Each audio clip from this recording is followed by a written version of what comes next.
Bismillahirrahmanirrahim. Alhamdulillahirabbil alamin. Wassalatu wassalamu ala Rasulillah ma ba'd.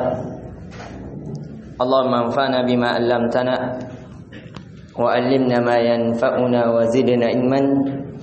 Assalamualaikum warahmatullahi wabarakatuh.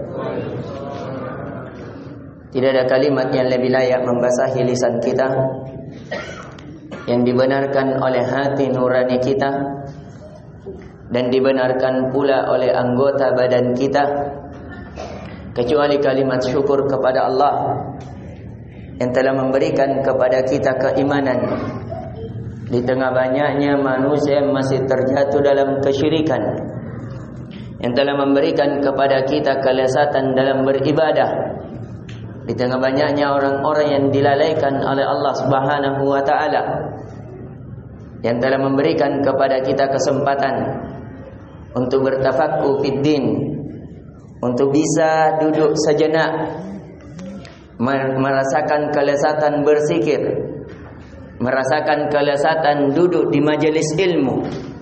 Maka dari itu kata Nabi sallallahu alaihi wasallam, "Idza marartum bi raudin min riyadil jannah farta'u." Jikalau kalian melewati dari taman surga, maka singgahlah.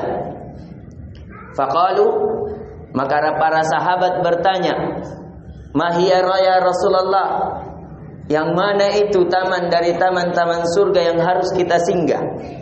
Maka kata Nabi sallallahu alaihi wasallam, "Majalisul dzikir," yaitu seseorang singgah di majelis zikir, majelis yang mengingatkannya kepada Allah, majelis yang mengingatkannya kepada hari akhirat.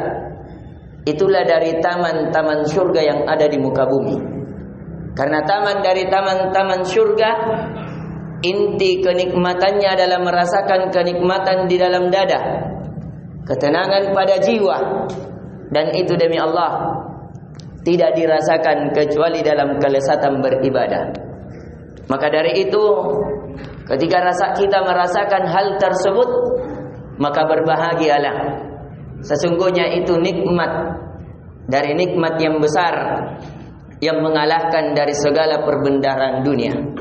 Karena hakikat perbendaharaan dunia untuk memberikan kesenangan dan ketenangan pada jiwa. Apalah daya, apalah arti harta yang berlimpah akan tetapi tidak memberikan ketenangan. Sama halnya dengan sesuatu yang tidak ada. Dan di pertemuan kali ini kita kembali mengingatkan dari kajian kita dari karya Ibnu Qayyim Al-Jauzi rahimallahu taala di dalam kitabnya Ad-Da' wa Ad-Dawa, yaitu tentang penyakit dan obatnya, yang alhamdulillah di subuh tadi kita telah menjelaskan dari akibat yang ke-11 sampai yang ke-15, bahwasanya akibat dari dosa seseorang yang akan menjadi hatinya terangkat pada hatinya dari memandang yang baik itu adalah baik. Kalau terlalu banyak dosa sudah, hatinya akan memandang yang buruk itu adalah baik, dan yang baik adalah buruk. Kemudian penulis mengingatkan di poin ke-12 bahwa sesungguhnya seluruh maksiat yang dilakukan Bani Adam, anak cucu Adam, itu adalah warisan dari umat-umat terdahulu. Kemudian di poin ke-13 bahwa seseorang yang senantiasa melakukan dosa akan melemahkan hatinya untuk mendekatkan kepada Allah, untuk merasakan kelezatan bermunajat kepada Allah, untuk merasakan kenyamanan berdua-duaan bersama Allah, berzikir kepada Allah. Dan yang ke-14 bahwa bahaya dari dosa akan memberikan dampak kepada dirinya, kepada keluarganya, kepada hartanya, kepada seluruh alam. Karena tidak ada akibat dosa kecuali memberikan kerusakan. Dan yang ke-15 bahwa dosa akan mewariskan kehinaan.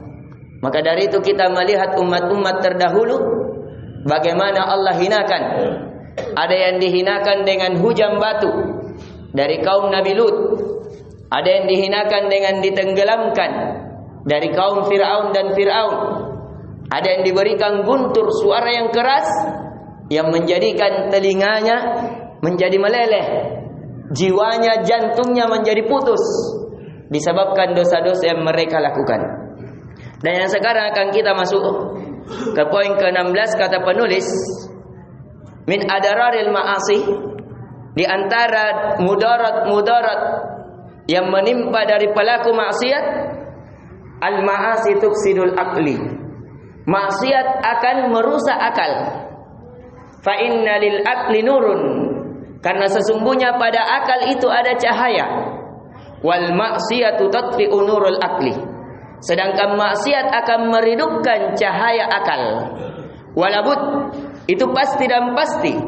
Wa idza tufi'a nuri da'ufa wa naqas, dan ketika cahaya akal sudah terasuki karena maksiat, maka dia akan melemah, bahkan dia akan terangkat hilang.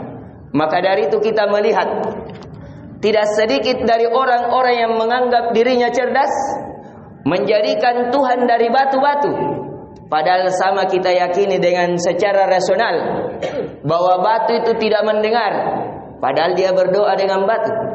Batu tidak bisa menjauhkan dirinya dari mudarat. Andaikan kita hancurkan itu batu, maka dia tidak bisa menghindar. Bagaimana lagi kalau dia mau melindungi orang yang berdoa dengannya? Ada juga di antara kita dari kalangan manusia menjadikan hewan sebagai Tuhannya. Ada yang menjadikan sapi, ada yang menjadikan monyet sebagai Tuhannya. Ini kan secara akal, tapi itulah akibat dosa. Menutup akal sehingga sesuatu yang buruk menjadi baik dan sesuatu yang baik menjadi buruk. Maka dari itu kata Ibnu Qayyim al-Jauzi rahimallahu taala, ma asallaha ahadun hatta yagiba aqluh. Tidaklah seseorang melakukan maksiat kepada Allah sampai Allah menjadikan akalnya itu terangkat hilang. Na'udzubillahi min dzalik. Dan kemudian di poin ke-17 kata penulis, kasratus dzunub tuaddi ila tabab alal qalbi. Sesungguhnya banyaknya dosa dan maksiat akan memberikan penutupan cincin pada hati seorang hamba. Dosa akan memberikan pengaruh, satu dosa satu titik hitam di hati kita, sampai bagaikan cincin yang mengikat hati kita, sehingga hati kita terikat dengan dosa. Dan bahkan seseorang terkadang kalau sudah mendarah daging menjadi cincin yang kuat, dia tidak bisa lagi lepas dari dosa tersebut. Terasa tidak nyaman kehidupannya kalau dia tidak melakukan dosa. Dan itu dirasakan oleh para pezina, oleh pecandu khamar. Ya, dia terkadang stres hidupnya kalau tidak meminum khamar.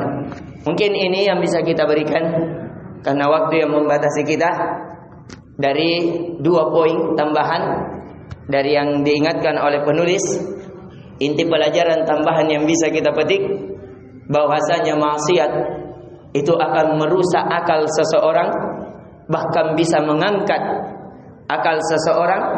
Kemudian yang poin setelahnya, bahwasanya dosa akan menjadikan hati tercincini, yang mengakibatkan seseorang terikat hatinya dengan dosa tersebut, yang menjadikannya susah untuk keluar dari dosa yang dia lakukan. Dan semoga Allah melindungi kita dari segala perbuatan dosa dan maksiat kepadanya. Innahu waliyyu dzalika wal qadiru alaih. Subhanakallahumma bihamdik, asyhadu an la ilaha illa anta, astaghfiruka wa atubu ilaik. Assalamualaikum warahmatullahi wabarakatuh.